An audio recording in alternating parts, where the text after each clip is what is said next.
महाविकास आघाडीतले मतभेद काय आणि कसे आहेत हे आता फार स्पष्टपणे समोर येत आहे. शीर्षकात आम्ही जे शब्द वापरलेले आहेत, नेता घरकोंबडा आणि प्रवक्ता चोंबडा, हे माझे शब्द नाही आहेत. शरद पवारांनी लोक माझ्या सांगतीमध्येच हे शब्द, म्हणजे असा शब्द नाही, पण उद्धव ठाकरेंचं नेतृत्व कसं घरी बसून होतं आणि फक्त 2 वेळा ते मंत्रालयामध्ये गेले. उद्धव ठाकरेंनी कबूल केलं, मी घरात बसून कसा कारभार करत होतो, म्हणजे ते घरकोंबडे पण झालं. आता चोंबडा जो शब्द आहे ते तर माझा बिलकुल नाही. असा शब्द नाना पटोलेंनी संजय राऊतसाठी वापरलेला आहे की चोंबडेपणा बस कला, आमच्या पक्षाचं आम्ही बघू, तुम्ही काय आमच्या पक्षाचे प्रवक्ते नाही.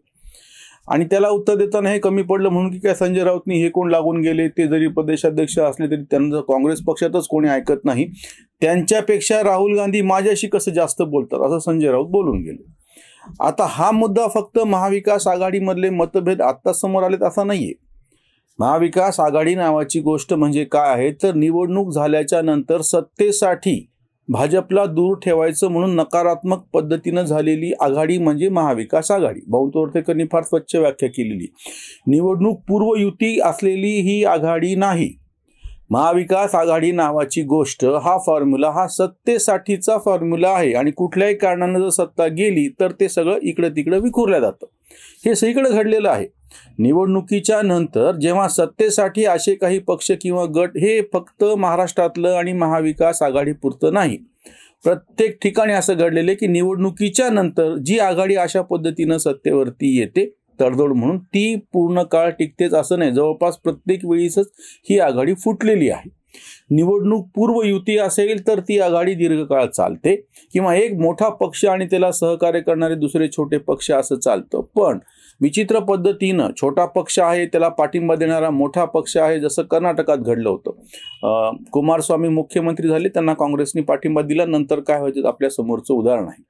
नितीश कुमारांच्या बाबतीत असंच घडलेलं आहे की आधी नितीश कुमारांनी लालू प्रसाद यादवांकडून त्यांच्याबरोबर निवडणूक लढवली, मग भाजप बरोबर गेले, आता भाजप बरोबर निवडणूक लढवली ते लालू प्रसाद बरोबर गेले. तिथं काय आणि कसं होते ते आपल्याला दिसतच आहे. महाविकास आघाडीचा घोळ आता असा होऊन बसलेला आहे की ज्या सत्तेसाठी म्हणून हे सगळं चाललं होतं ती सत्ता गेली. जो भाजप विरोध म्हणून त्याच्या नावाखाली हे सगळं चालू होतं, आता अडचण अशी झाली की ह्यांना शंका यायला लागली की राष्ट्रवादीमधला एक गट अजित पवारांच्या नेतृत्वाखाली भाजपला धार्जिन आहे की काय, किंवा अजून काही जणांनी यापूर्वी शंका व्यक्त केली होती अशोक चव्हाणांच्या बाबतीत, जेव्हा की ते विश्वासदर्शक ठरावाच्या वेळेस गैरहजर राहिले होते, की काँग्रेसमधला एक गट तो भाजपकडे चाललाय की काय. म्हणजे एक लक्षात घ्या, सत्तेच्या साठी हे सगळं चाललं होतं. ती जर सत्ता ह्यांना भेटत नाही, मिळाल्याच्या नंतर दुसऱ्या मार्गाने ती भेटायला पाहिजे, म्हणजे मिळायला पाहिजे सत्ता. हा फरक तुम्ही लक्षात घ्या. म्हणजे जर हे सगळं सत्तेसाठी चालू असेल आणि सत्ता महाविकास आघाडी नावाच्या नौटंकीत मिळत असेल तर ते तिकडे जातील, पण सत्ता भाजप बरोबर जाण्यामध्ये त्याचे लाभ मिळाले तर हे भाजप बरोबर पण जायला तयार. अडचण इथे आहे. दुसरी एक महत्वाची गोष्ट अशी की ही आघाडी अनैसर्गिक आहे. ही गोष्ट पहिल्या दिवसापासून आम्ही सांगत होतो. म्हणजे जे कोणी त्यातल्या त्यात तटस्थ असे मांडणी करणारे लोक आहेत, पक्षाचे प्रवक्ते आणि समर्थक आणि विरोधक सगळे बाजूला ठेवा. आमच्यासारखा बहुतांश वर्ग असा होता जो तटस्थ होता आणि तो शांतपणे असं सांगत होता की हे अनैसर्गिक आहे. हेच नाही, अजित पवारांनी जे 2 दिवसाचं मंत्रिमंडळ देवेंद्र फडणवीस बरोबर स्थापन केलं ते पण अनैसर्गिकच होतं. प्रत्येक वेळी अशा, म्हणजे काँग्रेस आणि राष्ट्रवादीचे भांडणं जरी झाले तरी त्यांची आघाडी ही नैसर्गिक होती. त्यांचा मतदारसंघ एक होता. ते कार्यकर्ते पुन्हा काँग्रेसमधलेच कार्यकर्ते नेते राष्ट्रवादीमध्ये आले होते, त्यामुळे त्यांच्यात वेगळेपण नव्हतं. तसंच भाजप आणि शिवसेना हे एकत्र होते, नैसर्गिक होती त्यांची युती. त्यांचं 2014ला आपसामध्ये जरी त्यांनी विरोधात निवडणूक लढवली तरीही त्यांचा मतदार एक असल्यामुळे तो नैसर्गिक अशी युती होती. पण जेव्हा महाविकास आघाडी स्थापन करण्यासाठी शिवसेना उठती आणि ह्यांच्या बरोबर जाते, तथाकथित शिवसेना सेक्युलर बनते, हे अनैसर्गिक होतं. आणि त्याचं समर्थन करणारे जे पत्रकार आहेत त्या सगळ्यांची नावं मी आता घेत नाही, आम्ही त्यांना लिब्रांड म्हणून ट्रोल करतो. ते बिंदास असं सांगत होते की उद्धव ठाकरे आता कसं, त्यांचे आजोबा प्रबोधनकार ठाकरे यांच्या लाईनवरती चाललेले आहेत. मधल्या काळामध्ये बाळासाहेब ठाकरेंचंच हिंदुत्व चुकलेलं होतं. म्हणजे ह्यांचं हिंदुत्व सेक्युलर कसं आहे, हिरवं हिंदुत्व कसं आहे, आणि बाळासाहेबांचं कसं कट्टर भगवं आणि काय म्हणते संकुचित मनोवृत्तीचं हिंदुत्व कसं होतं, इथपर्यंत मांडणी पत्रकारे करत होते. आता ते सगळे अचंबित झालेले आहेत की आता बोलायचं काय, आता कोणाचंच कोणाशी पटेना. महाविकास आघाडी नावाची जी काही सत्तेसाठी झालेली तडजोड होती, कडबोळ होतं, ते सगळं आता विखुरल्याच्या नंतर आता बाजू कोणाची घ्यायची. राष्ट्रवादीच्या काँग्रेसच्या बाबतीमधले हे तळी उचलून धरत होते सेक्युलर शरद पवारांची, आणि आता शक्यता हे सांगतायत की अजित पवार आणि एक गट कसा भाजपकडे जाऊ शकतो सत्तेसाठी, म्हणून जाईल की नाही ती गोष्ट वेगळी. उद्धव ठाकरे वेगळे पडलेले आहेत काँग्रेसमध्ये, तर काय कोणाचं ताळतंत्र कधीच कोणाला लागत नाही हे ज्या काँग्रेसची बाजू घेत होते. राहुल गांधीच्या भारत जोडो यात्रेचं अतिशय कौतुक ह्या सगळ्या लिबरंडोनी आत्ताच 6 महिन्यापूर्वी केलेलं होतं. महाराष्ट्रामध्ये जेव्हा यात्रा आली त्या काळामध्ये सावरकरांबद्दलचं त्यांचं वक्तव्य आणि ते सगळं ऐकून पाहिल्याच्या नंतर परत एकदा शंका व्यक्त केली होती आमच्यासारख्यांनी की हे जे ह्याचा हेतू बरोबर नाही आहे आणि ह्याला ज्या पद्धतीनं तुम्ही पाठिंबा देताय ते चूक आहे. पण ह्या सगळ्यांना तेव्हा असा मोह पडला होता की राहुल गांधी म्हणजे प्रश्नच नाही, इतकं मोठं नेतृत्व आहे, नंतर पुढं काय व्हायचं सगळ्यांना माहिती आहे. अराजकीय ही यात्रा असं म्हणत असताना ती राजकीय कशी बनली आणि त्याच्यानंतर पुढं काय झालं हे आपल्या सगळ्यांच्या समोर आहे. म्हणजे आता महाविकास आघाडीमध्ये नेतृत्व म्हणून ज्यांना प्रत्यक्ष खुर्चीवर बसवलं होतं उद्धव ठाकरे, ते कसे घरकोंबडे आहेत आणि त्यांचे प्रवक्ते कसे चोंबडे आहेत, आता हेच समोर यायला लागलेलं आहे. प्रत्यक्ष ज्यांच्या मांडीवरती ही सगळी आघाडी बसलेली होती ते शरद पवार, त्यांनी त्यांच्या पक्षाच्या अध्यक्षपदाचा राजीनामा कोणी म्हणलेलं नसताना देऊन गोची करून टाकलेली आहे. आणि तिसरा घटक काँग्रेसमध्ये काय चाललंय त्यांचं त्यांनाच कळायला तयार नाही. कर्नाटकच्या सगळ्या प्रकरणातून ते असं म्हणतात ना की जसं विजयाच्या जबड्यातून पराभव खेचून आणला अशी काँग्रेसची परिस्थिती आहे. म्हणजे ते जिंकू शकत होते अशी शक्यता होती, पण त्यांनी जे विषारी साप काय आणि बजरंग दलावरती काय म्हणते बंदी घालाय सगळी मागणी करून त्यांनी स्वतःहून आपण आपला पराभव आता कसा होईल याची व्यवस्था करून ठेवली, अशी काँग्रेसची अवस्था. महाराष्ट्रामध्ये नाना पटोले असो आणि बाकीचे लोक ज्या पद्धतीनं वक्तव्य देत आहेत आता ते सगळं शंकास्पद आहे. वज्रमूठ सभा आता रद्द झालेल्या आहेत.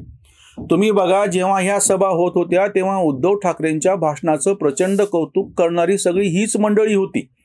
तेव्हाही आम्ही त्याच्यावरती टीका केली होती. बऱ्याच जणांनी सांगितलं होतं की याच्यामध्ये नवीन कुठलेच मुद्दे नाहीये. तुम्ही आता विरोधी पक्षामध्ये आहात तर जनतेमध्ये जाऊन जनतेचे प्रश्न तडीस लावणे आणि प्रत्यक्ष तुम्ही त्यांची बाजू घेऊन विधानसभेमध्ये विधान परिषदेमध्ये उभ्या आहात, विधिमंडळामध्ये हे दिसलं पाहिजे. ते तसं काहीच न दिसता तुम्ही ज्या पद्धतीनं पोरकट भाषणं केले आणि ज्या वेगवेगळ्या ठिकाणच्या सभा केल्या, आता शेवटी परत मुद्दा तिथंच आला की आता पुढच्या सगळ्या वज्रमूठ सभा रद्द झाल्या. म्हणजे महाविकास आघाडी मोडीत कशी निघालेली आहे हे स्वतः शिवसेना, शरद पवार म्हणजे राष्ट्रवादी आणि नाना पटोले म्हणजे काँग्रेस तिघही सिद्ध करायच्या मार्गी लागलेले आहेत. म्हणजे एक कोणी कमी असं नाहीच आहे त्याच्यामध्ये. प्रत्येक जण आपापल्या परीनं, ते आमच्या एका मंगेश बरुवाकर नावाच्या कविमित्रांनी अतिशय सुंदर मनोज बरुवाकर अशी कवितेतली ओळ होती की माझ्या आत्महत्येला कोणा एकाला जबाबदार धरू नये, प्रत्येकानेच आपापल्या परीनं त्याच्यामध्ये योगदान दिलेलं आहे. तशातला प्रकारे हा महाविकास आघाडीचं बट्ट्याबोळ होण्यास कोणाच एकाला जबाबदार धरू नये. प्रत्येकानेच, प्रत्येक पक्षान, प्रत्येक कार्यकर्त्यानं, प्रत्येक नेत्यानं आपापल्या परीनं ह्या बट्ट्याबोळामध्ये योगदान दिलेलं आहे. महाविकास आघाडीचं कौतुक करणारे म्हणजे मी तर नेहमी असं म्हणतो की राजकीय पक्षांचं मला समजून येतं की त्यांचं सत्ता हे उद्दिष्ट आहे आणि त्याप्रमाणे ते तडजोडी करतात. तुम्हाला काय म्हणायचं तिकडे बडबड करत राहा. पण हे समर्थन करणारे मोठे विचित्र आहेत. त्यांना समोर दिसत होतं की ही आघाडी अनैसर्गिक आहे.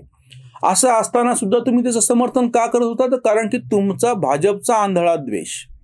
उलट्या पद्धतीनं सुद्धा जेव्हा की अजित पवार इकडे आले त्या 2-2.5 दिवसामधली गोष्ट आहे, जे काही भरतं आलं होतं भाजप भक्तांना, त्यांना हे लक्षात नाही आलं की हे अनैसर्गिक आहे. म्हणजे तुम्ही अशा पद्धतीच्या जेव्हा सत्तेसाठी तडजोडी करता ते त्यांचं DNA आहे. सत्ताधारी म्हणजे राजकीय पक्षांचा आणि कार्यकर्त्यांचा 24 तासाचा धंदा आहे. अरे पण तुम्ही पत्रकार, विचारवंत आहात, तुम्ही विश्लेषक आहात. तुम्हाला कोणी किती पैसे देऊन कोणी तुम्हाला किती मॅनेज करू, प्रत्यक्ष तुम्हाला लोकांच्या समोर जायचं असतं आणि लोकांच्या मनातली जी भावना आहे किंवा जी वस्तुस्थिती आहे ती जर तुम्ही सांगत नसाल तर तुम्ही उघडे पडाल. त्यांचं राजकीय पक्ष नेत्यांचं काय आणि कसं लाभ आणि नुकसान व्हायचे त्यांच्या पातळीवरती. नितीश कुमार उलटी पलटी सलटी करून आपलं मुख्यमंत्रीपद टिकून ठेवतात, ते त्यांचा फायदा किंवा त्यांचा तोटा आहे. पण त्याचं फुकटचं समर्थन करत असताना तुम्ही तुमची बुद्धिमत्ते कशाला उघडी पडता, तुमचं पितळ कशाला उघडं पाडता. आज महाराष्ट्रामधले सगळे तमाम स्वतःला पुरोगामी म्हणून घेणारे पत्रकार किती उघडे पडलेले आहेत. आता त्यांना शरद पवारांचं समर्थन करता येतंय ना, आता त्यांना उद्धव ठाकरेंचं समर्थन करता येतंय. आणि काँग्रेसची तर परिस्थिती अशी की कोणीच कोणाला काही बोलायला तयार नाही. राहुल गांधीच्या कोर्ट केसेसच्या बाबतीमध्ये सुरतच्या त्या न्यायालयामध्ये पहिल्यांदा तिन्ही मुख्यमंत्री हजर राहिले आणि ड्रामा झाला. आणि 2 दिवसापूर्वी उच्च न्यायालयाने जेव्हा त्यांचा तो स्टे ऑर्डर फेटाळली त्यांची आणि त्यांची शिक्षा कायम ठेवली, कोणीही काँग्रेस कार्यकर्ता प्रमुख तिथे गेला नाही, फिरकला सुद्धा नाही. मग जर ते त्यांच्या स्वार्थाप्रमाणे, राजकीय स्वार्थाप्रमाणे वागतात, तर तुम्ही कशाला तुमची बुद्धी फुकटची त्याच्यासाठी खर्च करता? आज महाविकास आघाडीचा ज्या पद्धतीनं बट्ट्याबोळ झालेला आहे त्याच्यामध्ये नवीन काहीच नाही. हे होणारच होतं. मैं तो चाहता भी यही था वो बेवफा निकले, उसे समझने का कोई तो सिलसिला निकले, असं जे म्हणलेलं ना शेअरमध्ये, तसं हे असंच होणार होतं. ह्याच्यामध्ये वेगळं काही होऊ शकत नाही.